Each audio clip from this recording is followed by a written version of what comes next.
미국의 미래학자가 한국과 미국에 대해 예언하여 적지 않은 논란을 일으키고 있습니다. 특히 일본에서는 관련 사안에 대해서 당황하며 있을 수 없는 일이라고 전하고 있다는데요. 국내 네티즌들은 21세기 노스트라다무스라고 불리우는 조지 프리드먼이 전한 한국에 대한 예언을 공유했는데요. 조지 프리드먼은 미국 코넬 대학교의 정치학 박사이며 미국 군사 정치 분야를 주로 분석하는 석학입니다. 그는 미래 국가에 관한 100년 후와 같은 책을 집필했고 한국의 IMF 등을 정확하게 예측하기도 했습니다. 그는 동북아시아의 한중일 3국에 대한 국가 운명을 예측했습니다. 각 국가의 내용을 간단하게 살펴보기로 하고 그 가운데 그가 밝히는 한국과 미국을 엮어서 예측하는 미래와 일본이 당황하는 이유도 살펴보겠습니다. 첫 번째, 중국의 국가 운명. 조지 프리드먼은 중국에 관해서 미래가 없다고 매우 파격적인 예측을 했습니다. 그러나 이에 대해서 많은 이들은 중국은 미국과 패권 경쟁을 하는 경제 군사 대국이기도 하며 코로나를 가장 빨리 벗어나고 경제 회복을 하는 국가로 성장세가 여전히 가파르다고 이야기하고 있는데요. 조지 프리드먼은 이에 관해 그러한 중국의 성장이 어느 정도 정체되기 시작한 다음이 문제라고 합니다. 중국은 반드시 정체기가 도래하며 그 가운데 가장 중요한 실업자를 구제할 방법이 없다는 것입니다. 이러한 예측은 놀랍게도 현재에도 중국에 그대로 일어나고 있는 것으로 확인되고 있습니다. 중국 당국도 가장 골치 아파하는 문제는 바로 농민공의 실업 문제가 점점 가속화되고 있다는 것입니다. 중국은 농민공 인구가 대략 3억 명가량으로 파악되며 이들은 지방에서 도시로 일하러 온 인력들입니다. 중국은 이들의 저렴한 임금으로 인해 전 세계의 공장으로 발돋움할 수 있었고 이들의 생존은 실제 매우 중요합니다. 그런데 농민공은 점점 설 자리를 잃고 있습니다. 올해는 코로나로 인해서 많은 기업이 폐업한 것도 원인이지만 미중 패권 경쟁으로 인해 많은 기업들은 중국을 떠나려 합니다. 중국 지방정부는 해외 자본의 투자가 매우 중요한데요. 한국의 삼성전자나 LG전자가 중국에 큰 공장을 짓고 인력을 고용해달라고 간곡히 부탁한 이유이기도 합니다. 국내에서는 이에 대해 부정적인 시각이 가득합니다만 중국에서 워낙 파격적인 대우를 해주며 시장도 크니 한국 대기업은 중국에 입점할 수밖에 없었던 것이죠. 그러나 삼성모바일은 중국에서 철수를 결정했습니다. 실제 삼성모바일 공장이 철수된 텐진은 실업자가 급증했고 도시의 부동산 가격이 폭락하기도 했습니다. 중국 농민공을 위협하는 문제는 이것만이 아닙니다. 앞으로 미래 사회는 점점 더 자동화가 가속화되어 인간이 설 수 있는 자리 자체가 급격하게 줄어듭니다. 아이폰을 생산하는 폭스콘의 중국 라인은 자동화로 로봇이 인간을 40% 이상 대체하는 변화가 생겼습니다. 이로 인해서만 수십만 명의 실업자가 생겼는데 이러한 미래 산업은 중국 농민공 실업을 훨씬 가속화합니다. 이 가운데 실업률을 해결하기 위해 지방정부를 비롯한 은행들은 계속해서 부실 대출을 이어가기 시작합니다. 중국의 그림자 금융은 현재에도 1경 4천조 원 규모이고 이로 인해 금융 시스템 붕괴의 가능성도 크다는 것이죠. 프리드먼은 중국은 일본과는 다르게 성장을 늦추는 구조가 불가능하며 농민공에 의한 사회 혼란으로 인해서 중국의 체제가 무너질 수밖에 없다고 경고하고 있습니다. 두 번째, 일본의 국가 운명. 일본은 한국 전쟁으로 인한 특수로 인해 기회를 잡았고 경제를 급격하게 성장시킨 바 있습니다. 따라서 오랜 기간 저성장의 늪에 빠져 있었음에도 그간 벌어놓은 자본을 해외에 투자해 버틸 수가 있었습니다. 일본의 대외 순자산은 2019년에 3,700조 원으로 전세계 1위에 해당하는 수치를 보이고 있습니다. 그러나 일본 정부는 일본 내 경기 침체를 막을 방법이 없어 돈을 찍어내며 빚을 가속화하고 있습니다.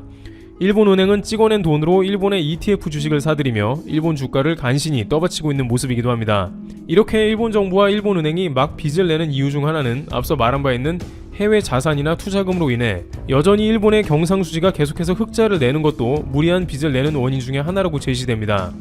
그러나 프리드먼은 내부적으로 성장 동력을 잃게 되며 이러한 것을 해결하기 위해 군사력을 키울 것으로 봤습니다. 자신들이 해외를 침탈한 뒤에 한국전쟁으로 인해서 특수를 경험했듯이 한국의 통일을 막는 것과 동시에 해군력을 키워 기회를 찾는다고 예측하기도 했습니다. 실제 일본은 올해 국방비를 최고로 집행했습니다. 하지만 한국도 마찬가지로 올해 역대 최고로 국방비를 편성하며 주변국 도발에 대한 만반의 준비를 하고 있는 상황입니다. 하지만 일본은 오랜 기간 대륙과 연결될 구실을 찾고 있으며 천연자원이 없어 계속 해상으로 나온다고 봤습니다. 예를 들어 일본은 한국에 지속적으로 일본과 함께 해저 터널을 연결해야 한다고 주장하고 있습니다. 그러나 해저 터널은 일본에만 이득이 크고 한국에는 거의 도움이 되지 않아 많은 이들이 반대하고 있죠. 짐 로저스는 일본이 한국의 국가 통일을 가장 반대하는 국가라면서 일본의 방해를 이겨내야 한다고 말했습니다. 또한 일본은 20년 뒤에 젊은 층들이 지금 국가 정부에 빚을 대신 갚기 위해 일해야 하며 사회는 혼란에 빠질 것이고 내가 만약 10대라면 당장 일본을 떠날 것이라고 경고했습니다. 세 번째, 한국의 국가 운명. 조지 프리드먼은 한국의 위치가 최악이라고 말합니다. 중국, 일본, 러시아가 둘러싸인 시한폭탄이라는 것이죠.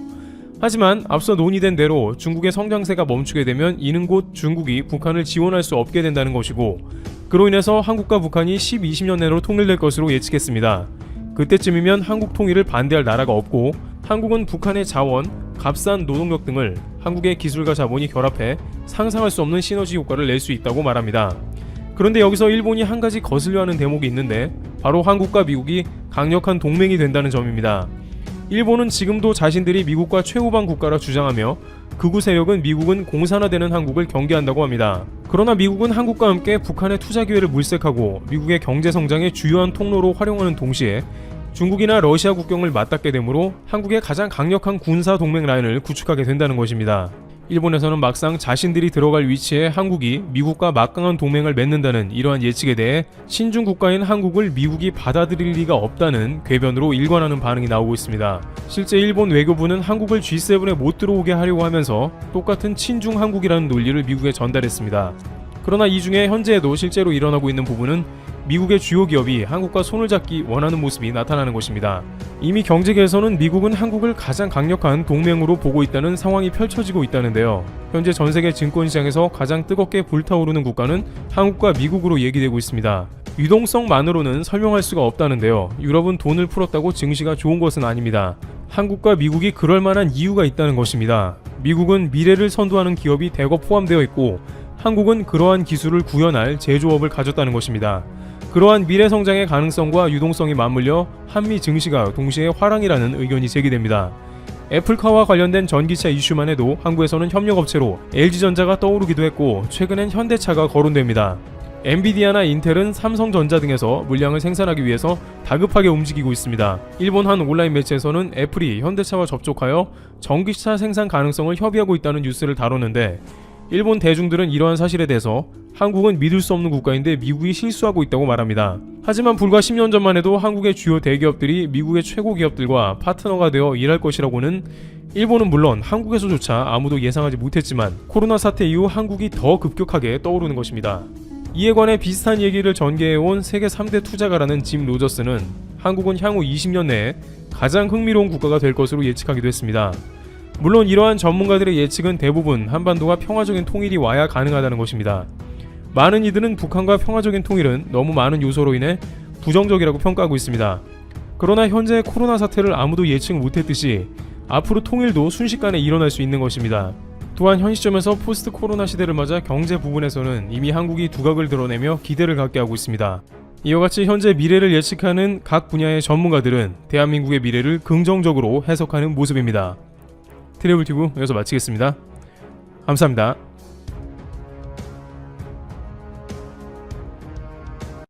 트럼프 대통령의 공식 임기는 오는 20일까지입니다. 일주일 남았네요. 그런데 미국 하원은 5명의 사망자를 낸 시위대의 의회 난입 사태의 선동 책임을 물어 트럼프 대통령에 대한 탄핵소추안을 가결했습니다. 하원에서 탄핵안은 찬성 232명, 반대 197명의 과반 찬성으로 통과되었습니다. 민주당은 222명 전원 찬성표를 던졌고, 공화당 의원은 197명 중 10명이 찬성했습니다. 트럼프 대통령에게 반기를 든 것이죠. 이제 상원의 심리와 표결을 통해 최종 결정됩니다. 탄핵소추안이 상원을 통과하지는 못할 것입니다. 하지만 역사상 처음으로 재임 중 하원에서 2번의 소추안이 통과되었다는 점에서 불명예를 안게 되었습니다. 더불어 불명예 퇴진을 하게 될 가능성이 높아졌습니다. 조 바이든 당선인은 계속해서 정권 이양 준비를 진행하고 있습니다. 특히 경제와 외교 분야에 전력을 다하고 있죠. 바이든 당선인은 백악관 국가안보회의를 신설했습니다. 안보회의에서는 대중 대응을 위한 동맹협력 방안으로 한국을 포함한 10개국 연합체와 쿼드 확대를 공식적으로 거론했습니다. 중국 견제에 있어 사안별로 유연하게 대응할 수 있는 동맹연합이 필요하다며 언급한 것인데요. 출범을 앞둔 바이든 행정부의 대중 압박에 동참하라는 요구가 머지않아 구체화될 가능성이 있습니다. 안보회의 측은 외교 전문지의 기고를 통해서 중국의 부상을 막기 위한 미국의 접근법을 다양하게 다루었습니다. 핵심은 미국이 어떻게 아시아의 질서를 강화할 수 있나입니다. 가장 부각되는 대응 방법은 역시나 강력한 동맹의 구축입니다. 기고에서는 이렇게 전하고 있습니다. 미국은 파트너십 구축에 있어 유연하고 혁신적일 필요가 있을 것이다. 모든 사안에 초점을 두는 거대한 연합체를 구성하는 대신 미국은 개별적 문제에 초점을 맞춘 맞춤형 혹은 즉석 연합체를 추구해야 한다. 좀 복잡해 보이는데요. 그들은 쉽게 예를 들었습니다. 바로 영국이 제안한 D10입니다. D10은 민주주의 10개국 데모크라시 10의 줄임말로 주요 7개국 G7 국가에 호주와 인도, 한국을 더한 것입니다. D10이 언급되는 건 사실상 G7을 폐기하고 국가를 더 확장하겠다는 의지를 보여준 것입니다. G7의 존재의 의미에 대해 미국은 계속 회의적인 입장을 내보냈습니다. G7의 유지를 원하는 건 독일과 일본 정도였죠. 특히 일본은 자신들만이 아시아에서 주요 국가라는 이기적인 속내를 드러내고 있습니다. 아이러니합니다. 현 시점에서 아시아의 주요 국가는 오히려 한국이나 중국이 되어야 할 겁니다. 일본은 아시아의 퇴물이 되었죠. 지난 20년간 아무런 발전을 하지 않았습니다. 보리스 존슨 영국 총리는 지난해 5월 5G 분야에서의 대중국 대응 협력을 내세워 D10의 필요성을 제기한 바 있습니다. 존슨 총리는 D10은 무역과 기술, 공급체인, 표준 등의 문제에 있어 시급할 것이라고 설명했습니다. D10은 G7과 같은 형식적인 연합이 아니라는 것입니다. 경제적으로나 외교적으로나 기술적으로나 훨씬 광범위한 논의를 할 수 있는 연합체이죠. 따라서 바이든 행정부가 들어서면 필연적으로 갈 수밖에 없습니다. 일본이 어떤 반응을 보일지 무척 궁금하네요. 확실한 사실은 바이든 행정부가 들어서면 일본의 존재감이 바닥으로 가라앉을 거라는 겁니다. 아베 전 총리는 트럼프 행정부 시절 아우 노릇을 톡톡히 했죠. 그런 모습이 바이든 행정부의 입장에서 좋아 보이지는 않을 겁니다. 또한 스가 총리는 미국과의 외교를 처음부터 다시 쌓아야 합니다. 다만 군사적 동맹에서는 일본이 현재의 존재감을 유지할 가능성이 있습니다. 미국은 쿼드의 확대를 통한 군사적 억제에도 초점을 맞추고 있습니다. 쿼드는 미국과 일본, 호주, 인도 등 4개국이 중국 견제를 위해 구성한 비공식 연합입니다. 아베 전 총리가 트럼프 대통령에게 제안한 것이죠. 그런데 트럼프 행정부 때부터 한국을 포함시키자는 논의가 있었습니다. 더욱이 캠벨 전 차관보가 국가안보회의의 인도태평양 조정관으로 낙점되면서 가능성이 더 높아졌습니다.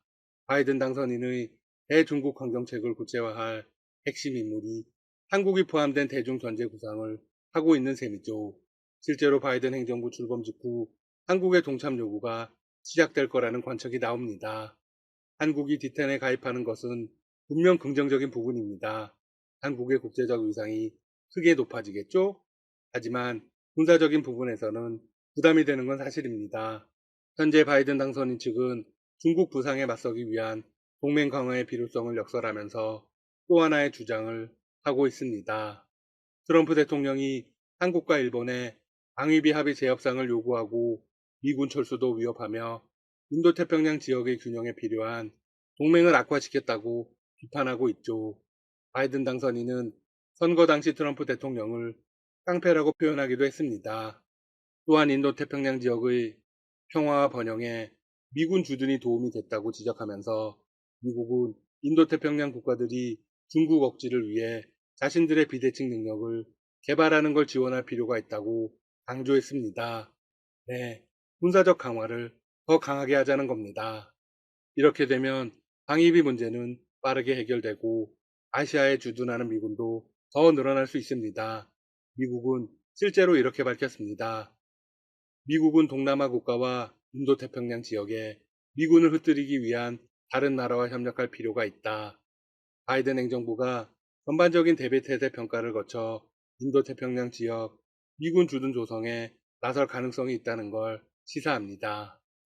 더욱 큰 문제는 미국이 중국을 완전히 버리라고 강요할 가능성이 높다는 것입니다.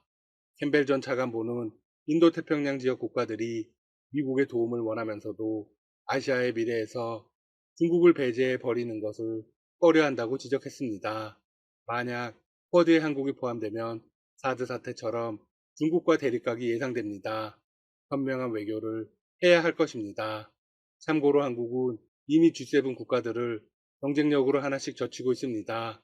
지난해 한국 국민들의 생활 수준을 보여주는 1인당 국민 총소득이 주요 출계국 구성원인 이탈리아를 넘어설 가능성이 커졌습니다. 세계은행이 최근 3년간 평균 환율을 적용해 계산한 결과에 따르면 2019년 이탈리아의 1인당 국민 총소득은 34,530달러로 그해 한국의 33,790달러를 근소하게 앞섰습니다. 하지만 작년은 코로나19로 인해서 상황이 완전히 달라졌습니다. 경제협력개발기구 OECD가 지난해 이탈리아의 명목 성장률을 한국 0.1%보다 크게 낮은 마이너스 7.9%로 전망했기 때문입니다. 문재인 대통령은 신년사에서 이렇게 밝혔습니다. 우리 경제는 지난해 OECD 국가 중 최고의 성장률로 GDP 규모 세계 10위권 안에 진입할 전망입니다. 1인당 국민소득 또한 사상 처음으로 G7 국가를 넘어설 것으로 예측됩니다.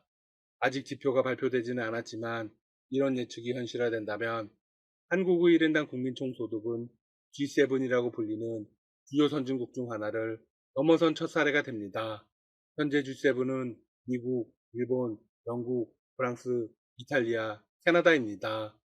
한국의 경제 규모 순위도 올라갈 전망입니다. 국제통화기금 IMF의 세계 전망 보고서를 보면 2020년 한국의 GDP는 1조 5,868억 달러로 전 세계에서 10번째가 될 것으로 나타났습니다. 지금까지 닥터 시사TV였습니다. 여러분 시청해주셔서 감사합니다. 구독과 좋아요 부탁드립니다.